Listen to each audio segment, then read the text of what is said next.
Where is Susan Boyle now? Has been the most pressing topic in the world of musical talent in 2025. Sincerely, how can you emerge from obscurity onto the stage of Britain's Got Talent, while the world with one of the best performances ever seen on that enormous stage, and then, like a dream, vanish? Nevertheless, Susan lived the dream rather than only singing "I Dreamed a Dream." She picked up the microphone and the first note of the song boomed out, instantly becoming a worldwide sensation. She went from leading a modest existence in her Scottish hamlet to becoming one of the world's most popular singers in an instant. Since that remarkable debut, Susan has put out albums, given performances all over the world, and motivated millions of people with her voice and willpower. Then, however, the cameras shifted to record something else. Something else that's new. And Susan, along with a million other things that ought to have stayed important, seemed to have been forgotten. In a modest hospital in a community in West Lothian, Scotland, Susan Boyle was born on April 1, in the early 1960s. She came from a working-class family and was the youngest and ninth child. When she gave birth, Bridget, her mother, was in her late 40s. Having a child at such age was quite dangerous at the time. Despite doctors' warnings that it would be harmful to both her and the unborn child, Bridget refused to terminate the pregnancy since she was a devout Christian. In Blackburn, the Boyle family occupied a modest home. Their limited finances were exacerbated by the addition of a second child. Susan felt that she didn't quite belong from the start. She would have this feeling for a long time. The birth of Susan was challenging. For a brief period, Susan did not receive enough oxygen, and her mother's illness made the birth risky. Susan's parents were informed by doctors that she had moderate brain injury. The harm was worse at home. Her father, Patrick, returned from the Second World War a transformed man. He appeared unstable and angry most of the time. Their already impoverished and crowded house turned into a terrifying place. Her father's rants occasionally targeted Susan. She experienced emotional and bodily suffering. Even though Susan later claimed to love her father and think he was battling uncontrollable internal fights, those upsetting recollections made it difficult for her to trust others in later life. Nor was there much solace at school. She spent a large portion of her life with the stigma of having a mental illness. She was referred to as a slow student by her teachers at school. She struggled to keep up in class. And the educators were unsure on how to support her. She was teased by other children and frequently felt excluded. Every day she was teased. Her peers made fun of her because she had epilepsy, a condition that caused her to faint. They nicknamed her derogatory names like Touchy and Susie Simple. She was not shielded by the teachers. They sometimes, almost daily, struck her with belts. It was a difficult and awful period of her life. Sadly, things didn't get any simpler. Susan first experienced love when she was in her mid-20s. However, her father intervened and broke up with her without notifying her. He informed the man he was answering the phone one day that Susan didn't want to talk to him. That man had a child with someone else shortly after. Susan's heart ached. It stung so severely that she never forgot. For the rest of her life, it altered her perceptions of trust and love. Susan remained at home when her 8 siblings left and began their own lives. She took on the role of caregiver for her elderly parents, caring for her father until his death and remaining to care for her mother, Bridget, until her death at age 91. Susan's world shrank dramatically. She rarely left the house. She saw few of her friends. In order to provide for her family, she sacrificed her personal aspirations. Susan had not moved much while her siblings established their careers and had children. Everyone thought Susan had brain damage from birth, and she lived with the agonizing diagnosis for the next few years. However, that quickly changed as she discovered the truth. Susan had Asperger's syndrome, a form of autism, and her IQ was actually above average. She did not suffer brain damage.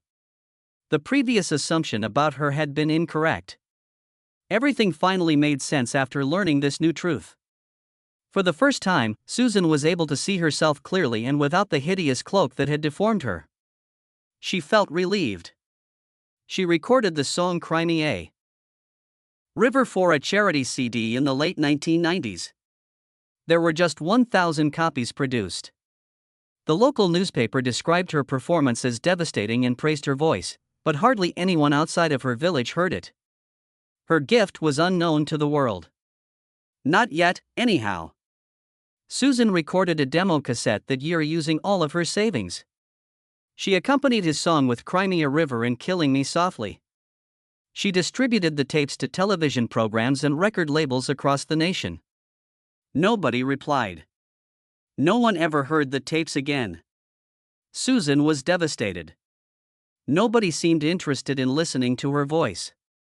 Susan's life took another turn in the early years of the following decade. Kathleen, her cherished sister, passed away unexpectedly. She had always been Susan's strongest ally, so her passing devastated Susan and left her unable to sing. Thus, Susan did not speak for 2 years.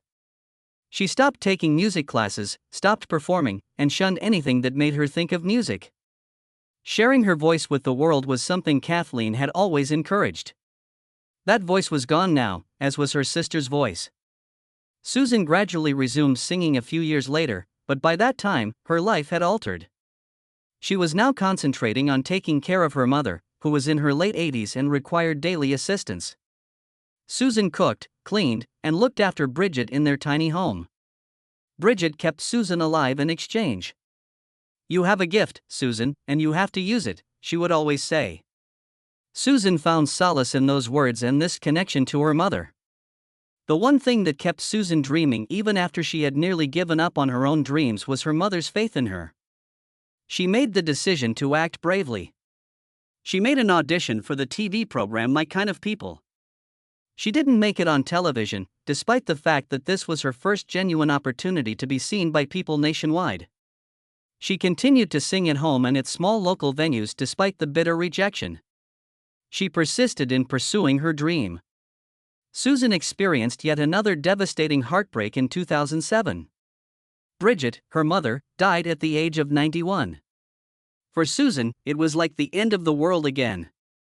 She had lost the one person who had always supported her. Susan ceased singing after that. She was rarely out of the house. She lived in silence and grief for nearly 2 whole years. Neighbors and friends started to worry. Susan seems to have lost all of her drive and determination to accomplish anything. After her mother passed away, the dream she had clung to for so long seemed to disappear. Where there had been laughing and song, there was now melancholy and silence in the house. Susan became somewhat reclusive throughout that period. Her entire world revolved around her tiny Blackburn home. The drapes remained drawn. She was hardly seen by neighbors. Susan would go days without talking to anyone. Her cat, Pebbles, was her only companion most of the time.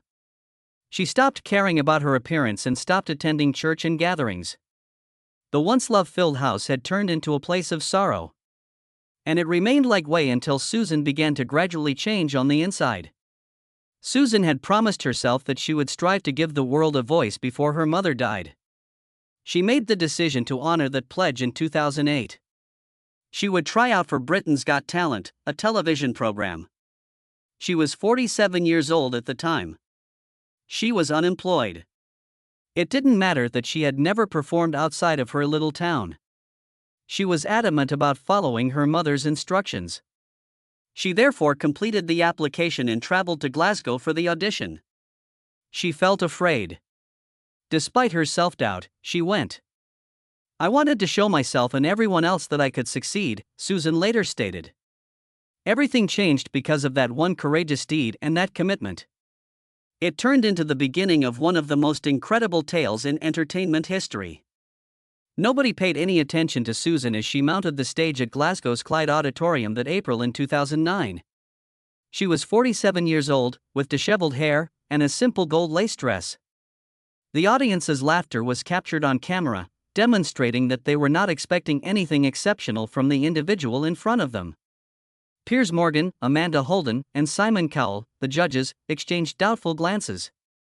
Everyone in the building was taken aback when Susan declared her desire to achieve the same level of fame as singer Elaine Paige. People's incredulity was captured on camera once more. Before she ever sang a single note, it seemed like everyone had already determined that she would fail. Everything changed when Susan opened her mouth to sing, and I had a dream about Les Miserables. There was silence in the room. Simon Cowell's jaw fell agape. Amanda Holden gazed with awe. Piers Morgan gave a startled smile. The judges' doubts quickly gave way to amazement. The audience leaped to their feet when Susan hit the song's most dramatic section. The cheers were thunderous. Following the song's conclusion, Amanda Holden made a statement that had an international impact. According to her, Amanda's remarks were incorporated into Susan's narrative and served as a reminder that genuine skill is not limited by appearance or age. Later, Simon claimed that he had never been so taken aback on the show. That performance turned into a major event. It was viewed online by millions of people worldwide. That evening's standing ovation left the theater. Clips from her audition were all over the internet by the next morning. The film was viewed by over 25 million people in just 1 week. That figure surpassed 100 million in 9 days. She was covered by news outlets like CNN, the BBC, and the New York Times. People all throughout the world were moved by Susan's voice.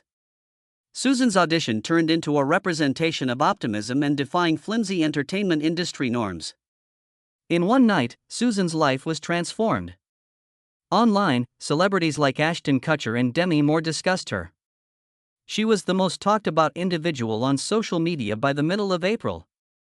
Every hour, almost 1 million people viewed her audition video. She wanted to be on news shows all across the world. Even an appearance on The Oprah Winfrey Show was extended to her. Interviews were requested by reporters from over 50 nations. Her little chapel in Blackburn, Scotland, even attracted tourists. It attracted visitors from far-off areas like Japan. Susan went from leading a tranquil life to being a well-known celebrity in a matter of days. She made a comeback in late May to perform Memory from the musical Cats in the semifinals of Britain's Got Talent. The wait was tense because she was the final performance of the evening. But the magic came back when she started singing. The crowd gave a loud cheer. Amanda Holden, one of the judges, praised her performance as just outstanding. That evening, Susan received more votes than any other performer. She demonstrated to everyone that her initial audition was not an exception. Everyone believed Susan would win before the final show, which took place at the end of May. The majority of bettors were confident she would win because she had the greatest odds. Her audition video had received close to 200 million views by that point. People flocked to community centers and bars in her hometown to support her. The final was streamed live online for the first time since so many people wanted to watch it. However, many were astonished by the outcome when the final ballots were tabulated. Only a small portion of the more than 17 million viewers cast their ballots for Susan. Diversity, the dance ensemble, emerged victorious. Second place went to Susan. Globally, people were taken aback. People were discussing the outcome even in distant nations. Susan remained courteous and friendly. The best people won, she said as she congratulated the victors live on television. Nevertheless, a lot of fans were devastated. Fans were unaware that no one was more devastated than Susan. Rumors circulated after the performance that she had been agitated backstage. According to other stories, she yelled, "I hate this show," as she raced down the corridor. Others claimed she yelled at the hotel personnel and doused someone in water. These stories, according to some close to her, were exaggerated, but they demonstrated the amount of pressure she was under. The nation awoke to startling news a few days later. Susan had been brought to a London private hospital. Celebrities and even members of the royal family sought assistance at this unique clinic. She had lost the final in front of about 20 million people just the night before. She had been struck hard. She sobbed, yelled at the producers, and passed out. She was taken to the clinic after paramedics were called. According to the doctors, she suffered an emotional breakdown and was fatigued. Susan's fame was enormous by this time. One of the most viewed videos on the internet ever was her audition. Even the British Prime Minister wished her well, but speculations concerning her health were all over the tabloids. In order to obtain articles, some reporters even deceived her relatives. To gauge her response, one individual even feigned a desire to wed her. The British media watchdog body intervened. Newspapers were warned that violating someone's privacy was prohibited, particularly when mental health was at stake. This incident turned into a media wake-up call. It demonstrated the negative effects of instant celebrity. One of the show's judges and producers, Simon Cowell, acknowledged that things had gotten out of hand. He informed Susan's family for the first time that she was under no obligation to join the show's tour if she so desired. Typically, those who appear on the show are need to participate in the excursion. It turned out to be one of the most difficult weeks of Simon's life. He acknowledged his errors and accepted full responsibility. His choice contributed to a shift in how celebrities are treated in the entertainment industry. 3 days later, Susan shocked everyone by announcing that she would actually be joining the tour, even though everyone had assumed she would remain in the clinic for a long time. The public was amazed by how quickly she recovered. She later talked about how afraid she was in the clinic because she didn't have a phone, a TV, or someone to talk to. She doubted everything and felt lost for 2 days. However, she understood that she simply needed rest because she was so exhausted. Her decision to go back was viewed as a courageous and significant one. Her family and admirers proudly supported her return. Susan not only came back, but she astounded everyone. She appeared at 20 of the 24 concerts. She performed in Aberdeen, Edinburgh, Dublin, Sheffield, Coventry, and Birmingham during the Britain's Got Talent tour. She received standing ovations from the crowds. She appeared to be an expert, according to reporters. For Susan and the fans alike, the tour was an enormous success. Nobody anticipated what would happen after she launched her debut album, I Dreamed a Dream, in late November 2009. She sold almost 400,000 albums in the UK in a single week. That shattered Leona Lewis's record. She actually sold more copies than all 5 of the nation's best-selling albums put together. In her first week, she sold more than 700,000 albums in the US. Since music sales tracking started in the early 1990s, that was the largest debut ever made by a single female performer. In its first week, the album sold more than 2 million copies worldwide. Susan sold more than 10 million albums before the end of that year. She even outsold well-known artists like Lady Gaga, Rihanna, and Eminem. Amazon claimed that her record was the most pre-ordered ever because of the enormous demand. Some retailers were unable to maintain inventory. One album wasn't the end of her success. She became the only woman in UK history to have 3 consecutive #1 albums over the course of the following 2 years. These albums were I Dreamed a Dream, The Gift, and Someone to Watch Over Me. Susan did this in her late 40s without any special training or record company promotion, something that had only been done by well-known artists like the Rolling Stones and the Beatles. The Gift even simultaneously peaked at #1 in the US and the UK. That was the first time a lady had ever done that. Susan had sold more than 25 million albums worldwide by 2021. 10 million of those were from her debut record, although the others were also quite successful. In nations including the US, UK, Australia, Japan, and New Zealand, her records achieved multi-platinum status. I Dreamed a Dream received 7 platinum certifications in the UK and 4 platinum certifications in the US. The story didn't end there. At Windsor Castle, she performed Mull of Kintyre for the Diamond Jubilee of the late Queen Elizabeth. The Royal Scots Dragoon Guards joined her. Now Susan Boyle was officially recognized as a national treasure. She also made an incredible amount of money. She earned the equivalent of more than $8 million now in just her first year. She survived on disability benefits while residing in a modest government-funded home in Blackburn, Scotland, prior to her notoriety. Her debut album sold over 9 million copies by the end of 2009, and her net worth quickly rose to between $35 and $40 million. In the background, Susan's unexpected wealth led to issues within her family. According to reports, her brother threatened self-harm unless Susan provided him $50,000 to salvage his company. Susan felt she had no choice but to give him the money. She had a throat illness and a virus at the time. Subsequently disputed the threats, but the family's faith had already been eroded. Lying to other family members made things more difficult for Susan. Despite the fact that it was untrue, she told them that Jerry had blackmailed her. However, the falsehood made matters worse. When Susan offered a sizable cash gift to another family member, things became extremely tense. Susan became agitated when that individual failed to express gratitude. They communicated, but such communications were interpreted as harassment. Susan was visited by the police, who instructed her to cease communicating with the individual.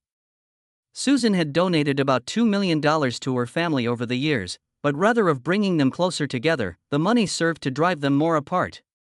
In terms of her health, she was informed that she had type 2 diabetes. Doctors told her that she would lose everything, including her singing talent, unless she changed her ways. After giving up specific foods, she quickly shed almost 50 pounds. Then COVID arrived, and the physicians told her that even a little ailment may prove fatal. Susan thus remained indoors and carefully complied with safety regulations. By now, at 53, Susan had fallen in love for the first time in her life. She met a generous doctor in Florida while on a U.S. tour. Despite his lack of musical knowledge, he recognized her and struck up a cordial conversation with her, which eventually led to more. Despite her wealth and popularity, Susan maintained her modesty and groundedness. She continued to live in the same modest home where she was raised while earning over $20 million from her songs and tours. The purchase price was $65,000. For additional space, she later paid slightly more than $100,000 for the house next door. She only spent a couple of £100 a week on herself. She stayed true to her roots by shopping independently and avoiding ostentatious items. Susan experienced a stroke in April of 2022. It made it difficult for her to speak and almost took away her voice. She had to put in a lot of effort to get better for more than a year, but happily she did. She sang "I Dreamed a Dream" when she returned to the Britain's Got Talent stage in June 2023. The crowd rose. And a lot of people sobbed. According to Simon Cowell, it was the most poignant performance he had ever witnessed. Susan demonstrated that even the hardest moments can be overcome with courage and hope. She took a while to recuperate. Susan trained daily for almost 3 years.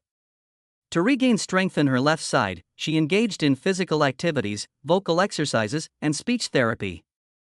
After more than 1,000 hours of effort, Susan was able to return almost 90% of her voice by the beginning of 2025. It was a miracle. Then, in April of the same year, Susan made a comeback to social media following a 2-year hiatus on her 64th birthday. She posted a brief note. "I've returned. Definitely coming back. I appreciate you waiting. New beginnings, new dreams, and new music." 500,000 people liked the post. And 50,000 comments. She also gave details on her next endeavors, including live performances, a documentary, and a charity song. She shared footage of her first vocal exercises, her recuperation, and happy times with her colleagues. Fans are eager to hear Susan inspire again because this was the much-anticipated return.